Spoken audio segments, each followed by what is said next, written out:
Route Consultants. It's showtime. So thank you all for joining us this week. I'm really excited to be here on one of our Route Consultant weekly webinars. This week specializing in today's topic on emergency medical services. For those of you that don't know me, I'm Annalie Kate, the CEO here at Route Consultant. I'm really excited to be on a webinar with you all today. It's been a little bit since I've made an appearance. I think last time I was here, I had just had my daughter. We have got clock ticking, about 4 months to go on baby girl number 2, Kate. So our household continues to expand. But I'm still really excited to get a chance to join you guys again this week and dive into a new topic, something that I've been learning a ton about, and I'm really excited to be able to share with the rest of the Route Consultant family. I'm going to be joined here in just a little bit by my co-host, our in-house EMS expert, Hans. So he's going to be talking today on the pros and the cons of the EMS space. Quick reminder, if you are new to a Route Consultant weekly webinar, we're going to do a little bit of content here at the beginning just to lay that, again, landscape on the pros and the cons of the space. And then we're going to open it up for my favorite part, which is always our open Q&A session. I will note you'll see down at the bottom of your screen a chat feature and a Q&A feature. You can put stuff in the chat, but I'm not going to see it. So if you want your questions answered, please make sure to use the Q&A button, and then I'll be managing those throughout. So feel free to submit questions as we go. Anything that you want to know about the industry or any questions that pop up for you guys, that's what we're here for, to be able to tackle those. So again, really excited. Our mission here at Route Consultant remains to come alongside first-time entrepreneurs or existing entrepreneurs that are really trying to find that right next adventure and get started in a new space, figure out what the right fit is for them, walk that journey with them, and then hopefully save you lots of pitfalls on the way. So we have found one of the best experts in the EMS space to join us here and guide you through this path on EMS. So I'm going to go ahead and bring Hans on and we'll dive in.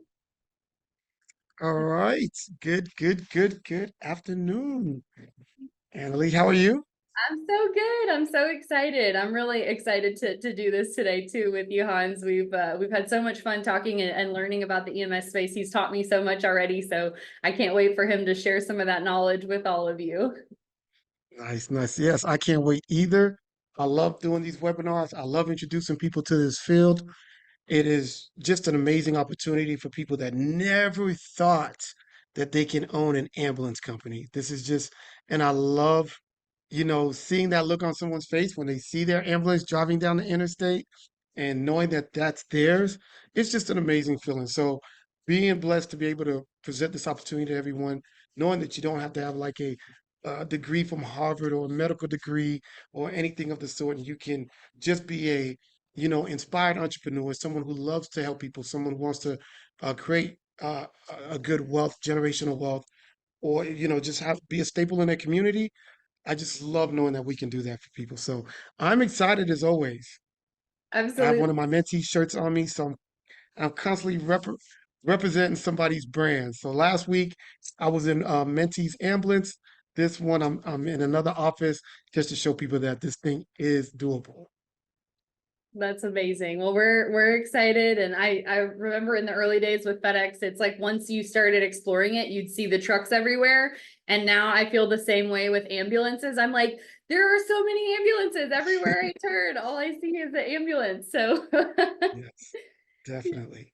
It's so great. I love it. kick it off, Hans, and tell us a little bit about some of the big pros of the industry.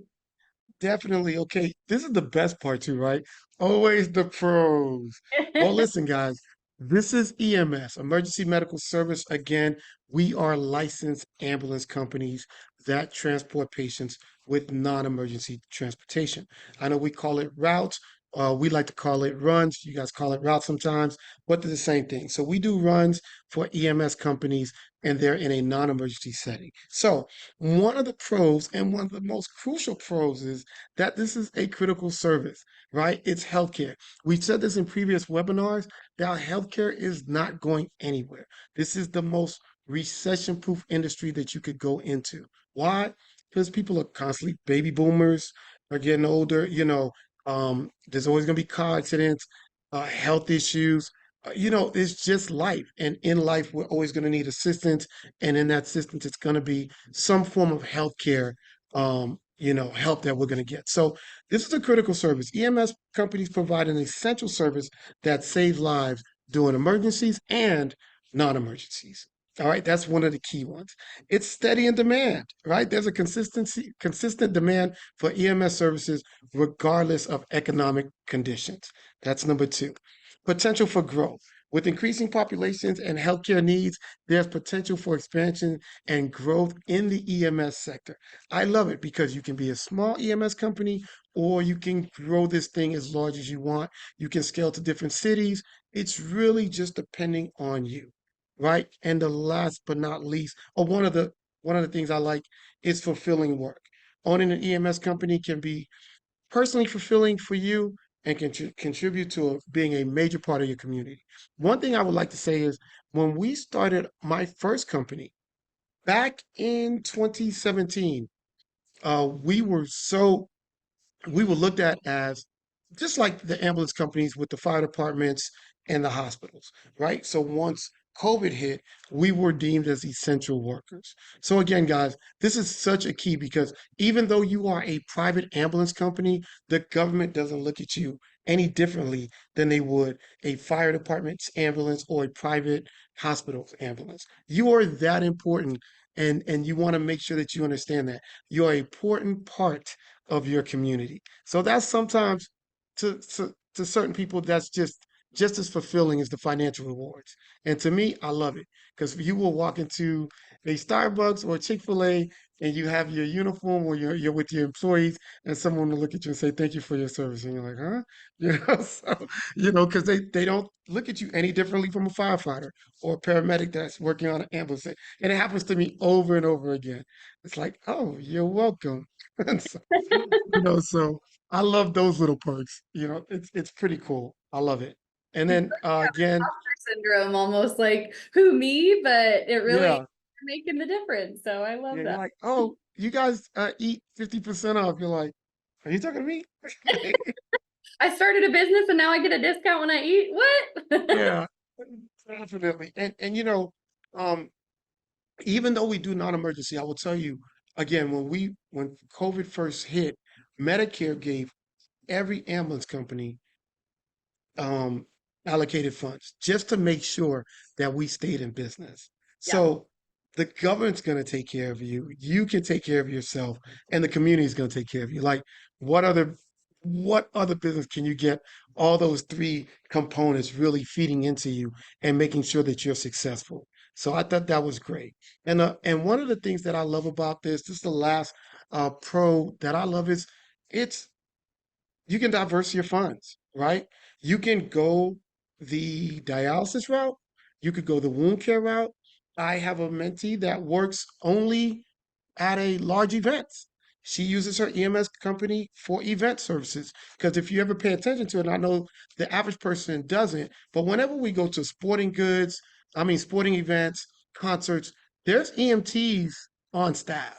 We just never paid attention to it, right? It didn't dawn us that that could actually be a private company that's staffing that concert. So, and they use EMTs for TV shows. Every TV show has to have an EMT. That can be your company, right? You can do the wound care, you can do the hospice. Again, there are so many different things. You can do discharges at the hospital. You can do long distance uh, transports from state to state. There's so many ways that you can make money between in the four wheels of that truck.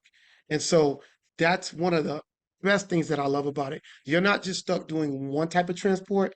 You can diversify your transports. You can diversify your company and get different funds coming from different places, right? And I love that. So you're not just pulling from one source. You have multiple resources to grow your business. So it's if you find your niche in one place and you love it, you can do that. Or if you find that you're good at several things, right? One of my first years, we focused on dialysis. We wanted to be the best company in dialysis. So what I did, I marketed or I did some research, called around and talked to social workers and said, what is your biggest problem with transportation? Honesty and people being on time. Okay, that's an easy one. I'm going to fix that because that's all we're going to focus on. We're going to create a communication stream where you guys will know if we're running 5, 10 minutes late. The patients will know. Everybody will know. And once we did that and we cornered that market, then we took on other things like wound care. That was the second thing on my target. Then we started doing all the Avengers movies. So we did that. So it was like, okay, because we're really good at this, we can start doing these other things because everything was just working on its own. So again, the EMS company, the EMS world, it really can have you become hands-on, but after a while, when you create the right systems, this company should be able to run itself. And that's what I love about it. That's actually another pro that I didn't put on my list, but yes, I that love is that definitely. the diversification, because obviously with Route Consultant, we're talking so much about that right now of trying to help clients figure out how to diversify those revenue streams, out in the macroeconomic climate right now. But I think it's really powerful to talk about setting them up with the right stable foundation to build on, and then being able to kind of bolt, but there's so much opportunity to do that expansion in this space. So that was one of the things that really stuck out to me that I love so much about this industry too, that it's got a Yeah. good, stable, consistent, ready, and steady income stream like you talked about, but there's so much potential, to expand it once you really get your arms around it and figure out what you're doing. Yep. And that's it. You hit it on the head. Very well said. And and I think that's what a lot of people do. They'll go into the business and have mentees that they focus strictly on discharges. I have mentees that get contracts with nursing homes. Once they figured that out and they've mastered that, then yes, like you said, there's so many different options. Okay, now guys, we've done this, so now we can spread our wings and even do this, or even go to another location. So I have plenty of people that will just stick with that market, but they'll move to another city and do the exact same thing and duplicate their efforts. So yes, the potential for growth is just really up to the owner. So Were those some good pros? those are some really good pros. So now we get to tell me, this is like the very route consultant style. I'm like, tell me what's wrong with it. I want to know what the scary parts are, because that's in a lot of ways the more important question to figure out if something is the right fit. So tell me the scary stuff, Hans. I am going to stick with the obvious, and this is not an EMS thing. This is a nationwide thing. Employees, employees, employees. That's no matter where you go, there's always going to be high turnovers, right? What I've done and what I've found to be very successful is, of course, creating a culture. Being an actual owner operator makes the employees respect you a little bit more. So those are the things that I've done that have slowed down turnover, but I've also provided insurance. But it's really simple, Annalie. It's like you could go above and beyond and give your employees so much that they might not want to go anywhere, or you could just do the simplest things like creating a culture Yeah. and making the environment work friendly, Yeah. right? And getting your employees' input and making them feel like they're part of the team because they actually are. Your ambulance company starts and stops with your employees, right? Yeah. They're transportation, they take care of the patient, they're your liaison, they're your marketing, they're your recruiting. So why not put back into your employees?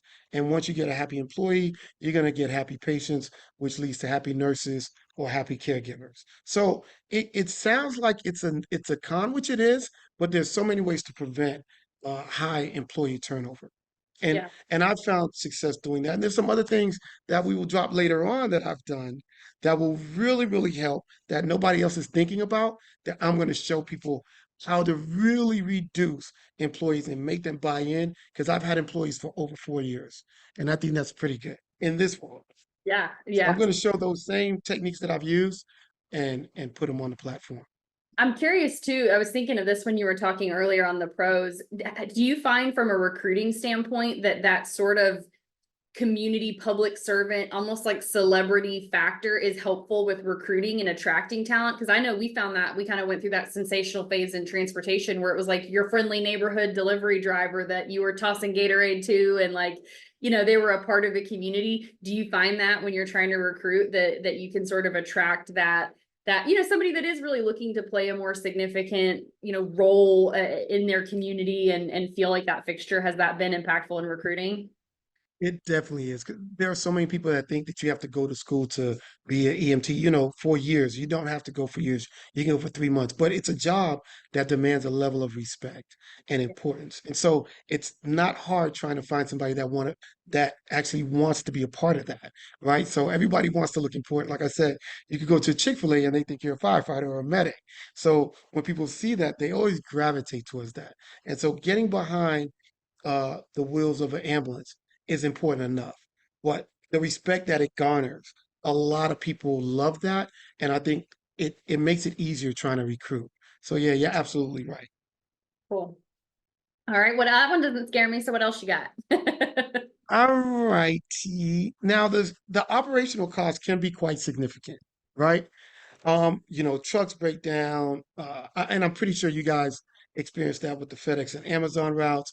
You're watching fuel cost all the time, salaries, can fluctuate depending on what's going on with the world inflation, so on and so on. But those are things that we all look at, and anybody in transportation, they're dealing with the same type of obstacles, right? Hurdles. One thing that I've done though, being an owner operator, I always stress to people to, you know, maybe get your EMT because you can always jump on a truck and that will cut down salary, right?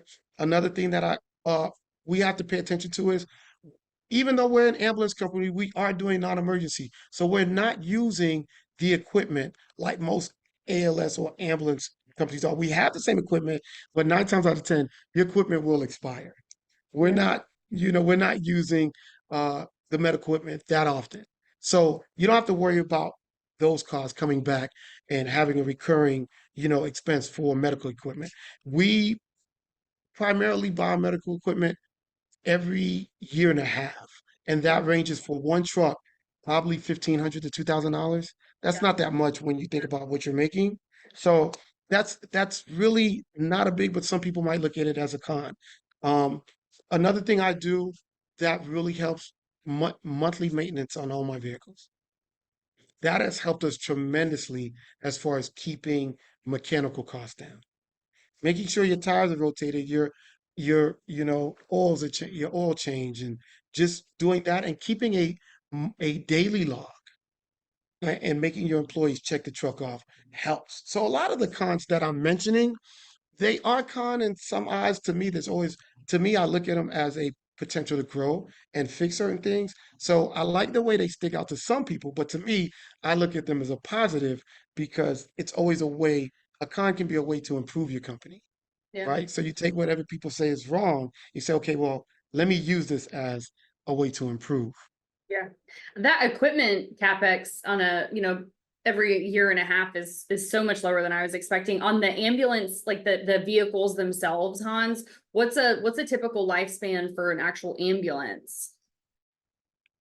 The actual vehicle, Hmm. my first truck was a 2005. Okay. So they're like, it's an aluminum Yeah. body that you use forever. Yeah, I think again the rule of three, keeping three mechanics, making sure that your trucks are right. It's like a car. You're gonna get out of it what you put into it. So making sure that the trucks last long now. We're using these trucks every day. Right. So you could hit 100 to 200,000 miles in 2 years, but again, I've had trucks last 2 to 5 years. I've had trucks last seven. It really just depends on the owner, but they can last as long as you want them to by just doing your regular maintenance. Yeah. And I'm sure you can kind of change out engines and transmissions, but the box itself will last a long Oh, time. 20, 30 years easily. Yeah, the chassis and everything will last. And a lot of times people will realize that they can cut costs down by just getting a new engine or a new transmission instead of buying a new truck. So yes, and then you have another truck for another 5 to 10 years. So yeah, they can last pretty long. Good. Okay. What else? And another people tend to say that the liability, right? So the insurance can be pretty steep, especially for new owners. It can range from 1,500 a month per truck to almost $2,000, depending. But your insurance will go down every year. When you show that, most insurance companies that you have experience in this industry, your insurance tends to go down, or putting all your drivers through driving course, a safety course, emergency drivers course will help keep your insurance rates going down. So that's really something, again, creating a culture, creating structure, giving accountability to those that take care of the trucks. Yeah. I've found less, I've found myself to be in less situations when my employees treat the trucks like it's their own. Yeah. Yeah. So that's been one. But liability's never been an issue with me. But if you look it up, it's going to always say liability's one. I think that's the same with the FedEx, right? I'm pretty sure. I mean, that's in any industry. It's right, choosing those right insurance partners, getting the right policies in place, getting the right protections in place, and then training your people, the right way. I think in today's world, I don't know that you can avoid liability as the downside in any industry because we've gotten so litigious as a society, but I would say that's going to be across the board, but it would definitely be one of the first things that comes to my mind too, that you have to have certain level of risk tolerance, when you're going to be providing that medical. And I'm sure you probably view it differently for, if you're truly doing like 911 level call Yes. versus when you're primarily doing non-emergency. So, Yeah, and that's the key. That even though you put liability across the board, and the word stands for EMS, and there's no difference with ALS or BLS, which is advanced life support, or what we do, non-emergency BLS. Of course, there's less claims for us because we're really transporting true non-emergency patients. So we're not held to the same standard as far as the liability is concerned. So yeah, yes, to start out, I think that's a great, place to get your feet wet. And again, like just to use the analogy that we always do in the FedEx space, it's like starting in P&D and then graduating to the line haul space when it's the 18 wheelers and everything's just more expensive, more intense, more dangerous, but you can kind of work your way, up to that risk tolerance. So yeah. I think last but not least, people always will ask, I hear this is the question I get all the time. Is it saturated? Is there a lot of competition? In certain markets, there are a lot of competition. In Georgia, there's 300 EMS companies. It has never stopped me from growing though. yeah, Your reputation is your number one marketing tool. Word of mouth is going to be your number one marketing tool. Because, Annalie, I could ask you, it doesn't matter what you see on billboards, but if someone says, "Hey, I know this great ambulance company. They took great care of my mom. If you need them, you would probably call them rather than seeing, right, a billboard with an ambulance. You're going to be like, "Hey, I was referred to this guy. They took great care of his mother, and I'm going to send my mom there." And yeah, that's really how this works. You're your only competition. I know people go, oh, there's a lot of things, but there's a lot of people in everything we do. There's a lot of barbers. There's a lot of CPAs. There's a lot of that, but you just have to find your niche. You got to make sure that you stand out. And number one is, most importantly, my rule is just make sure that your top priority is customer service. If you take care of that aspect of this business, you'll be fine. Because there's one thing that everybody wants in healthcare is outside of feeling better is great customer service, yep, right? We want that when we go to the hospitals. We want that when we go to our private doctors. We want great customer service, and we want our family members to have great customer service. So if there's one business that people are looking at that as soon as they walk in the room, it's healthcare. yeah, They want to see how you're treating them or how you're treating their family. So again, competition has really never been my issue. yeah, In yeah. fact, this is one industry that creating allies actually helps, and so this is not an industry that people really look at as competitive. You really want to be successful, you want to create as many allies as possible. Yeah. Yeah, I'm curious too, and I know we're obviously going to deep dive into all these sections in the future, but when you think about kind of those relationships, like how much do you weight the growth of your business towards like that marketing trying, because I think if I needed a non-emergency medical transport for something tomorrow, I'd think, I don't even know what do you do? Who do I call? Do I call 911 for this? Like, do I go to the internet? So I imagine there's a marketing component, but how much of it is that for you versus networking with the hospitals and building those kind of liaisons in more of a corporate setting for growing the business, or is it But I will both? say this, that first scenario you painted, yes, making sure that my SEO is Yeah, top of the tops, right? You want to make sure that the average person that will just Google EMS, your name will automatically come up. at least top five. And again, going back to customer service, your name should have great reviews on it because people are looking for that. But the majority of it is building relationships with social workers, facility administrators, front desk assistants, uh, charge nurses. You want to create those relationships. And once you do, and they know that they can rely on you, depend on you, then contracts will follow, and steady flow of patients will come your way as well. So yeah, that's a key. That's actually, I would say, 80% of it. And then you'll have the other 20% that will just look online for someone who needs to go to a doctor's appointment. And so, yes, building relationships with the, gatekeepers, social workers, and such, facility administrators is key. Doing lunch and learns, introducing your company, and showing, bringing your marketing material, showing people what you're about, what you stand for, works wonders. That has been the key to my success. Yeah, I love that. Um, that's amazing. Is that our last con or did we have another con? Like, you want me to give you more cons? I want Yes, people well, to you like gotta give life. it to us. I want people to just say, "This is amazing. When do I start?" Okay, we did operation costs.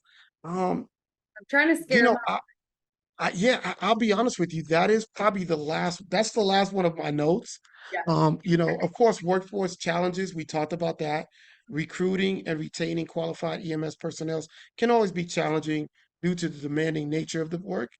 But you get a lot of your employees from fire departments, yeah, right? Those that are looking for another stream of income that have plenty of time. So again, workforce challenges, it really just depends on the owner, the culture he creates, the environment he creates, and making people feel like they're part of that business. And yeah, so that can be eliminated, and it doesn't hurt to give incentives and benefits. yeah. So, we provided health insurance, and a lot of EMS companies, private EMS companies in South Georgia or in Georgia alone, were not providing health insurance. So that was one way that we stood out. Yeah, finding those unique Yeah. ways. Well, I want to make sure that we open up for some open Q&A. I've got a couple initial questions, but again, for those of you that have joined us throughout the webinar, if you have questions you want to ask live to Hans, please feel free to load those into the Q&A feature at the bottom now. So we're taking those questions, so feel free to submit those. Just click that and we'll make sure to get those. But I want to kick off with a couple initial questions. One of the things that you talked about at the beginning, Hans, was really the potential growth opportunity for the space.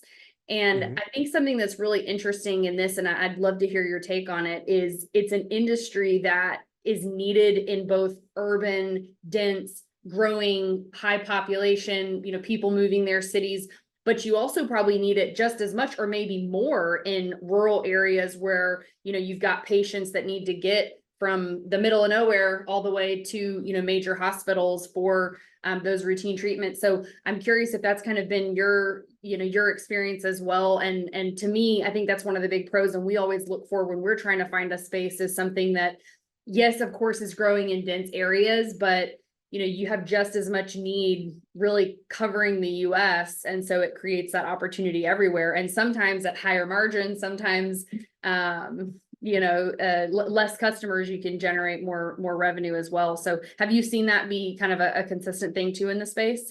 Yeah, definitely. I mean, you're asking all the right questions. Of course, in the major cities, there's always going to be that demand, right? Last time I checked, Georgia had 11.4 million people, and it doesn't matter how many ambulances you have, you can't service them all, right? But in the smaller rural towns, like you're saying, if you ask most of the social workers and nurses, the patients are waiting for extremely long periods of time.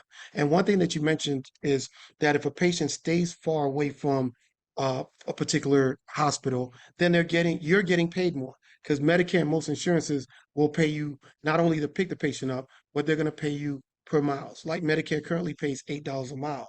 So if you have a patient that stays 10 miles away, you're getting an additional $80 to the $270 you're getting for picking them up. So yes, it could be very profitable for those that are in smaller towns where the wait time is longer, and hospitals will actually sign a contract with you to clear their ER room.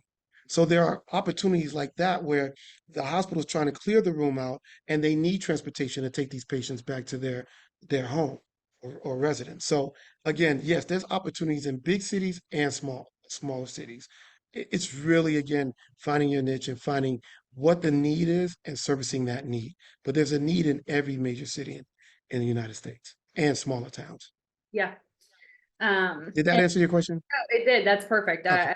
Exactly. I was curious if you'd seen that same thing because again, as we're looking at trying to help, folks diversify and expand, being able to really break into those markets, it does create a lot of growth opportunity too. And I think that's again, it's a unique thing about this space is you don't have to just go for the trendy big city fight to try to distinguish yourself. And you could be a Yeah. big fish in a little pond, and sometimes that's the better strategy. So Yes. I have one ambulance company now, and he has a contract with a smaller hospital to take all their critical care patients, but stable condition to major hospitals. So yeah, that's a good example of that as well. There's yeah. always going to be a need for that, even in the smaller hospitals or the smaller regions. Yeah. Next question. So I've actually got kind of Mike Hooten and John Green both asking, I think, similar questions here. So I'll make sure we try to get the nuance, but it'd be helpful if we could talk a little bit about some of the requirements administratively to get started. So specifically, they're asking about either a certificate of need or a statement of need. I don't know if that's something you're familiar with, but is that a local requirement that you're having to get basically for a BLS company to work in that county or that municipality? In certain states, yes, you do need a certificate of need, right? And a certificate of need is basically saying that you have to show that there's an actual need for an additional EMS company. The problem is sometimes that the certificate of need is approved by the other ambulance companies. Yeah. So you can get it if you show that there's an actual need. We have been successful in the past getting a certificate of need signed, but there are states that haven't. There's not too many that still carry that certificate of need rule. But there are certain states like Florida that you would need a certificate of need to actually start, and you would have to get voted in to actually start your EMS company. Yeah.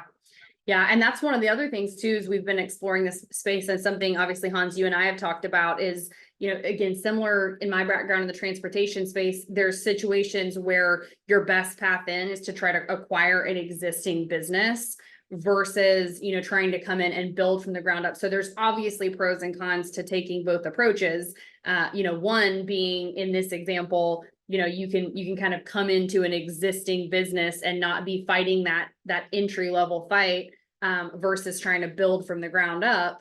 But obviously you can create a lot of sweat equity, when you're doing that slog for yourself and taking that risk of trying to get started from the ground up. So But but that's an amazing point that you just said. It's like if you can buy a business in a certificate of need state, you've hit a gold mine.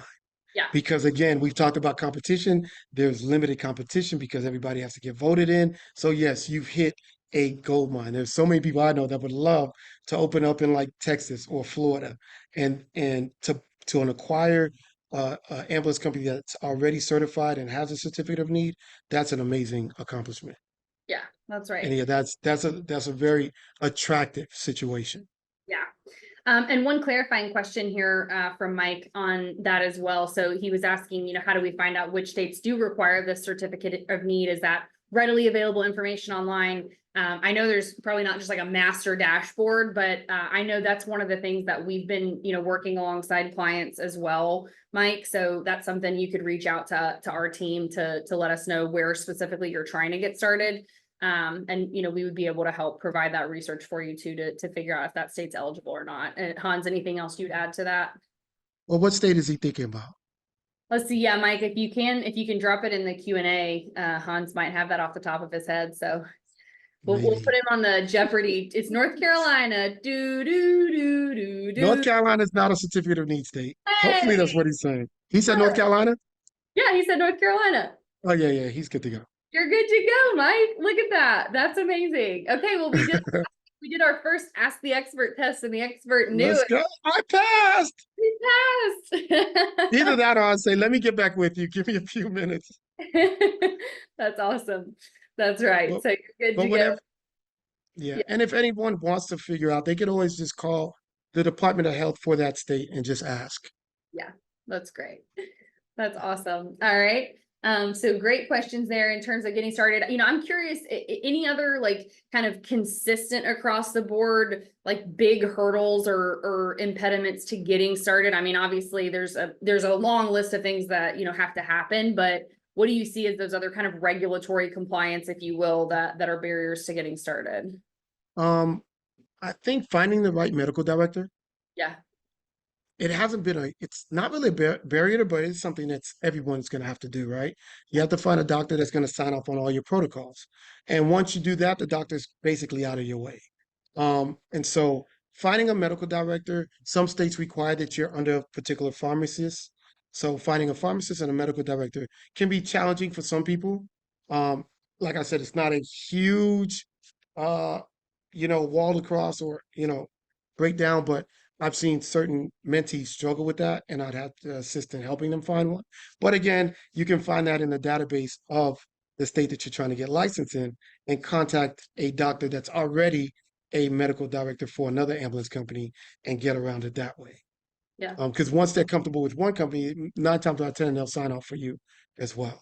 So I think that's one of the biggest things, and making sure that you're well versed in with the billing aspect, because that's really the heart of your company. Making sure that every PCR, patient care report, that you send out, you're actually going to get compensated. So knowing what patient to take, because you're going to get patients, knowing what patient to take and what patient not to take, because there are certain patients not to take. And I know there's so many companies that'll just pay up and take any patient that they can, but you also have to understand the billing side of it, knowing Yeah. what patients have certain deductibles and stuff like that. But once you realize this, and this is an industry that you really have to be all in and know the ins and outs, then you'll be fine. But those are some of the minor things. But once you get a good grasp on how to accomplish those things, then you'll be fine. Yeah. Well, I have a feeling we could do a whole series on billing and probably will. So I have a feeling that's Yeah. a deep conversation that we can definitely get into. But listen, this was so exciting. It was so fun for me to get to be back and join you, Hans, to talk about this today. Thank you. Already see again lots of great comparisons that we've been talking about of why this is an amazing space and a really cool opportunity for a lot of the customers that we work with. So thank you for being here again this week. Thanks for letting me join and put you on the spot and ask you these great questions. I know everybody appreciates it, but we are excited to keep talking EMS, and we will keep it up. Same time, same place next week. Let's But go. Thank you so much for having me. yeah, thanks for being here, Hans, and we'll see all you guys same time, same place next week. So everybody have a great week. Reach out to us with questions.